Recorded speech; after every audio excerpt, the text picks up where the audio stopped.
आप देख रहे हैं सनातन फर्स्ट और मैं हूं विशाल। विवेक रंजन अग्निहोत्री आए दिन कुछ ना कुछ खुलासे कर रहा है कि किस तरह से द कश्मीर फाइल के खिलाफ साजिश हुई।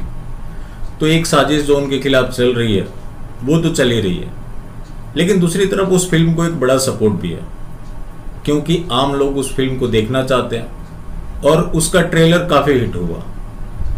अब बड़ा सवाल ये है कि द कपिल शर्मा शो के ऊपर सवाल उठे, अब बाइकआउट के ट्रेंड भी हो रहा है। उसका प्रोड्यूसर है सलमान खान, जिसके बारे में मैंने चर्चा किया था कि वो मजहबी है, तो मजहब पहले आता है। तो उसने इनवाइट करने से मना कर दिया कि आप कपिल शर्मा शो में आकर इस फिल्म का प्रमोशन नहीं कर सकते। जी स्टूडियो भी इसका प्रमोशन नहीं कर रहा। अब आपके सवाल होंगे कि वहीं उसका ट्रेलर रिलीज हुआ और वही लोग प्रमोट नहीं कर रहे हैं। इसके पीछे बड़ा मास्टरमाइंड कौन? उसका सीईओ सारिक पटेल नाम से पहचाने। यहां भी मजहब पहले आता है, बाकी चीज बाद में। उसने भी अपने मजहब को प्रेफरेंस दिया है, जैसा कि सलमान खान ने दिया है और बाकी अन्य जो देते हैं। लेकिन सारा कंफ्यूजन किन लोगों के अंदर है जो उनका शिकार बनना चाहते हैं भाईचारे के नाम पर। अब उधर बाइकआउट का भी ट्रेंड हो रहा है, इधर सारिक पटेल ने भी अपना खेल कर दिया है, जिसकी वजह से जी स्टूडियो इसका प्रमोशन नहीं कर रहा। ये साजिश यहीं खत्म नहीं होती। विवेक रंजन अग्निहोत्री ने खुलासा किया है कि जब वो फिल्म बना रहे थे तो कई ओटीटी प्लेटफॉर्म ने उनसे संपर्क किया। एक बड़े ओटीटी प्लेटफॉर्म के बारे में इशारों में बताया, जिसका भारत में अभी बिजनेस कम चल रहा है, तो आसानी से समझा जा सकता है कि वो कौन ओटीटी प्लेटफॉर्म है।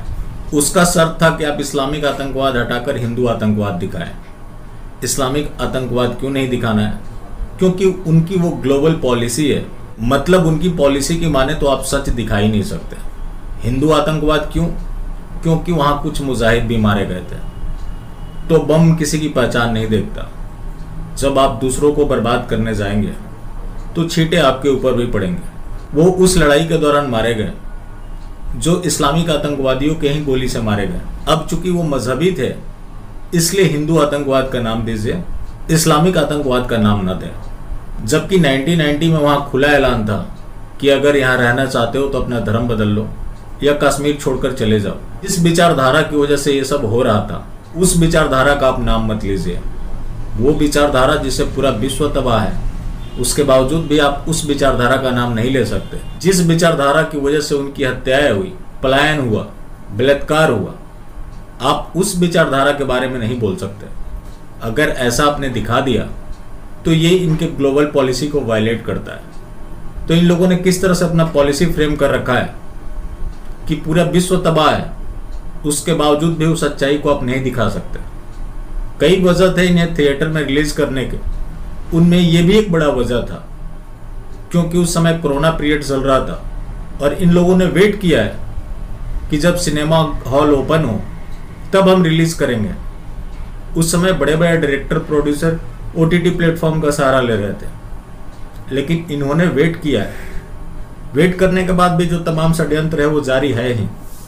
लेकिन सोचिए कि कब से ये षड्यंत्र चल रहा है और किस तरह से इन लोगों ने पूरा एक सिस्टम फ्रेम कर रखा है कि आप पीड़ित को ही अपराधी दिखा सकते हैं, अपराधी को अपराधी कभी नहीं दिखा सकते। बाकी जिंदा रहें तो फिर मिलेंगे और मिलते रहेंगे तो जिंदा रहेंगे, मिलना जुलना जारी रखें। लेकिन हाँ, मास्टर स्ट्रोक वादी बिल्कुल भी ना।